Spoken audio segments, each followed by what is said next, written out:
The story begins with Gilbertine, Baby Bink's nanny, selecting Bink's favorite book, Baby's Day Out, to read to him. Bink affectionately refers to the book as Boo Boo. The tale is about a baby and his nanny on an adventure, exploring various locations across the city. Meanwhile, Bink's parents, Lorraine and Bennington Cotwell, are at breakfast. Lorraine mentions that Bink is scheduled for a photo session that morning.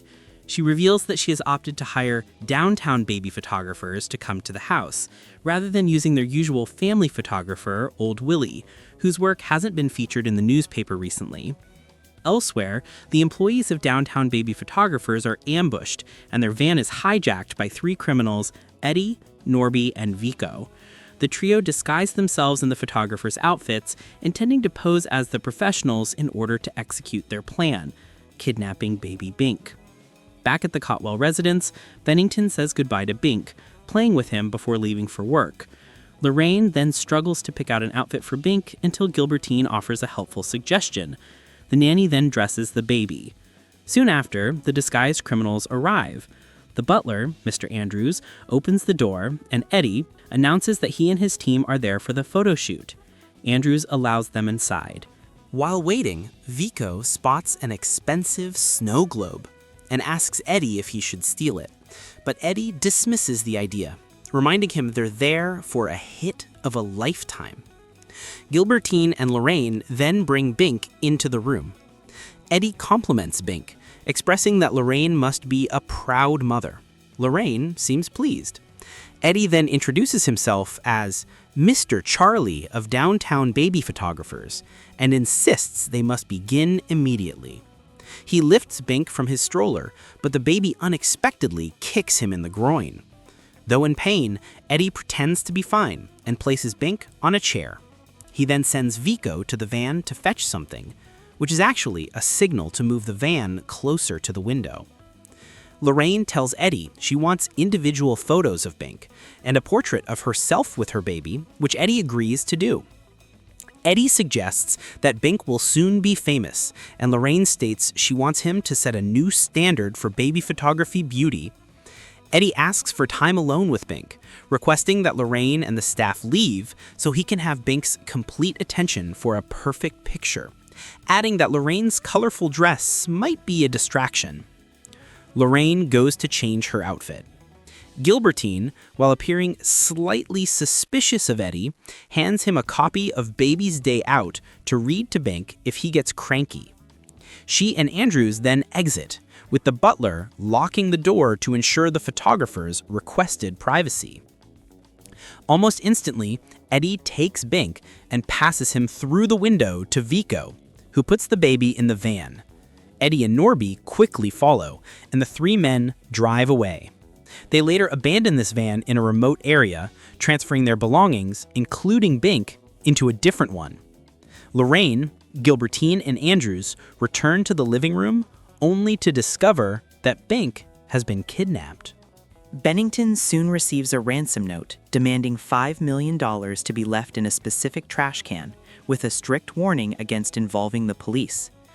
The kidnappers take Bink to their apartment, where Eddie instructs Norby to change Bink's diaper and clothes to make him look like a normal baby, and then to take him to the bedroom and sing him a lullaby so he won't draw attention from neighbors.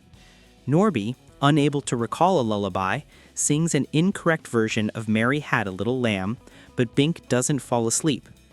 Eddie then tells Norby to read Bink's book.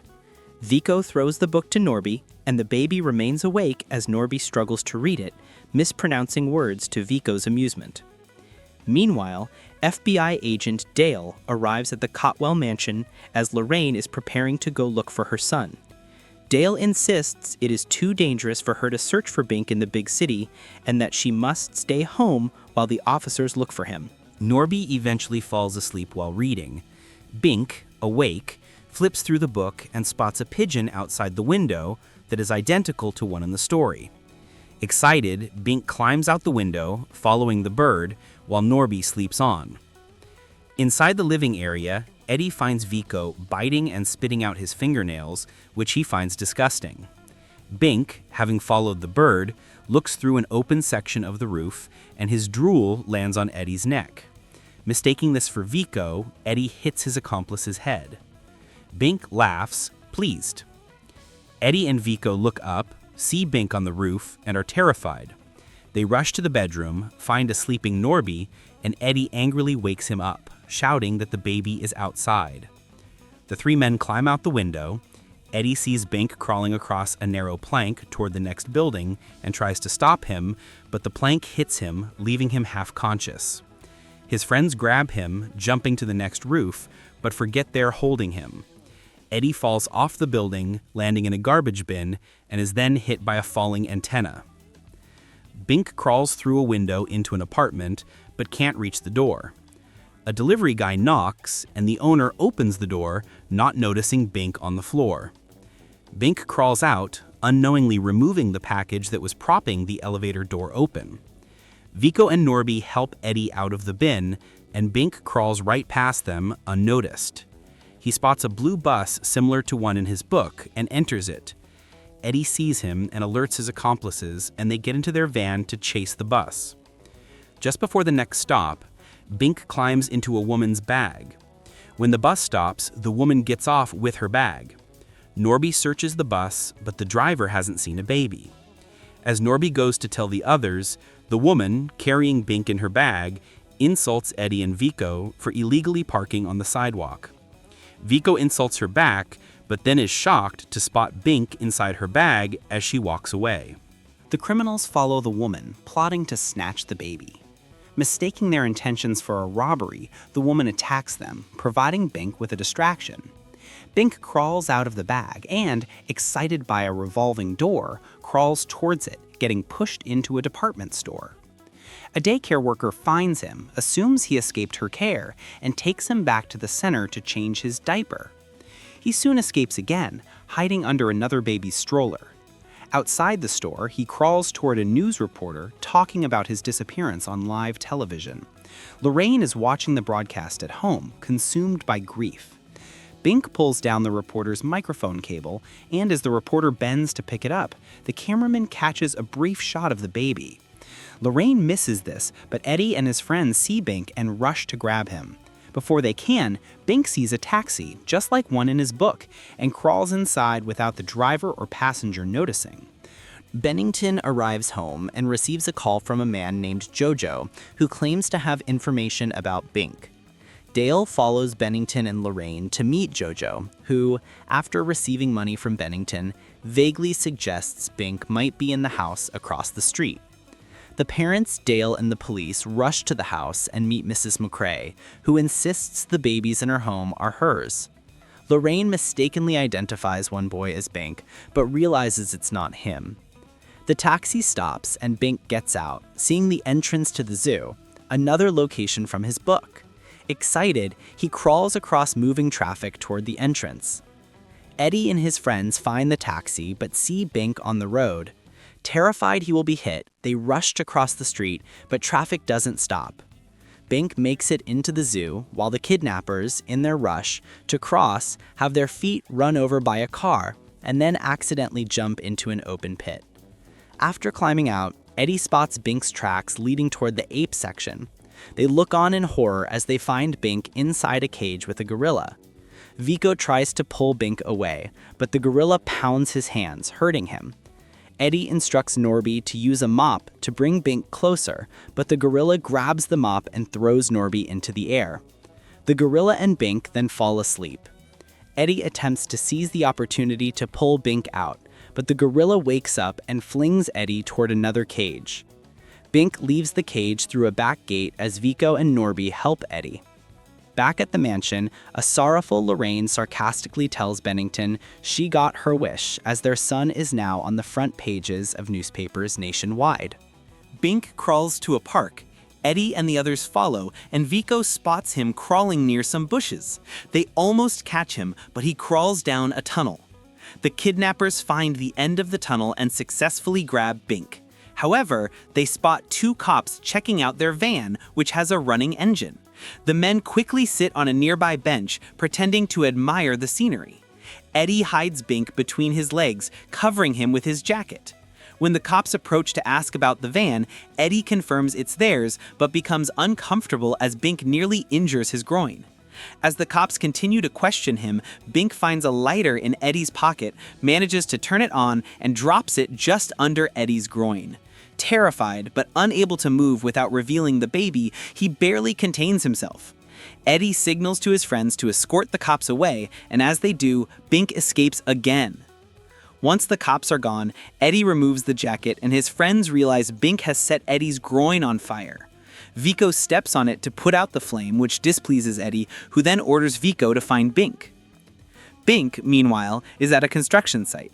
He spots a man eating a donut, and the man drops it onto a heavy metal bar.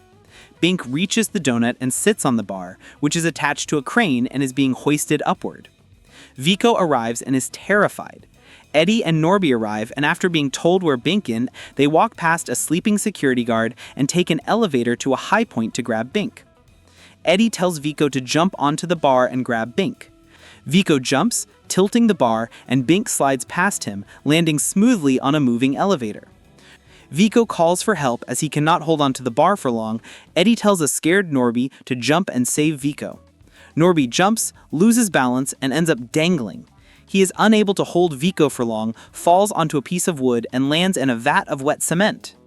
Vico jumps back onto the building and bumps into Eddie. They spot Bink below them, and Eddie tells Vico to jump onto a moving elevator to reach the baby. Vico lands badly, loses consciousness briefly, and is repeatedly hit by the elevator. He is then knocked onto a wheeled object, which throws him off the building. He lands in a garbage bin and, relieved to be alive, is then covered in glue by someone unknowingly pouring it on him. Eddie slowly walks toward Bink despite the slippery floor. A platform carrying equipment to the ground reaches the edge, and Bink easily climbs onto it. A disappointed Eddie sees a crane's dangling hook and jumps onto it to follow Bink to the ground. Site workers then close for the day and leave. Bink escapes before the gate is locked, and a confused worker mentions seeing a baby to a colleague who dismisses it. The security guard locks the gate, leaving Eddie stuck in the air. Norby and Vico, still nearby, tell Eddie they have a plan to get him down. Dale returns to the Cotwell mansion and informs Bink's parents that the media attention has led to multiple reports. Gilbertine, shocked, realizes Bink is following the itinerary of his book, Baby's Day Out, and says she knows where Bink is headed next, the old soldier's home. Bink crawls to the veteran's retirement home. One veteran recognizes him from TV. The other veterans, though unaware, are happy to see Bink and sing to entertain him. The police, Bennington, and Lorraine arrive and are happily reunited with their son. As they drive home, Bink points at the clock on the roof of the kidnapper's apartment building and says, "Boo-boo." Lorraine is confused, but Gilbertine explains Bink's name for his book. Lorraine notices Bink looking at the clock and wonders if one is in the book. Gilbertine suddenly realizes Bink is trying to tell them where his book is. Dale immediately dispatches all the police to the building. The criminals, complaining about Bink's escape and their return to petty crimes, suddenly hear Bink calling for his boo-boo. Dale instructs them to throw down the book and put their hands over their heads.